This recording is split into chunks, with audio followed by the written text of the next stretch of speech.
Ayan o, mga kabaro ako sa totoo lang napakasarap ang tulog din sa duyan.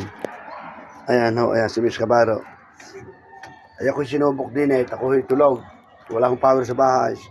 Ay ako ginapang din sa treehouse. Ay ako pala gugulatin laang. Sa totoo lang ako nakatulog, yun ang tunay. Ayan o, yan, bumaba na, yan. Ang bumaba na at nanggulat laang.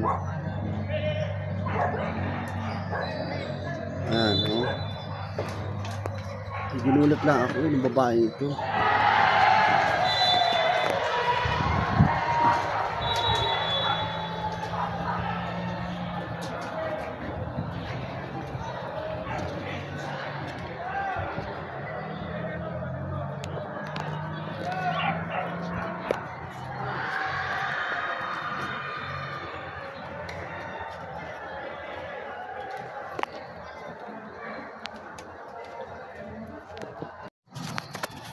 Yan.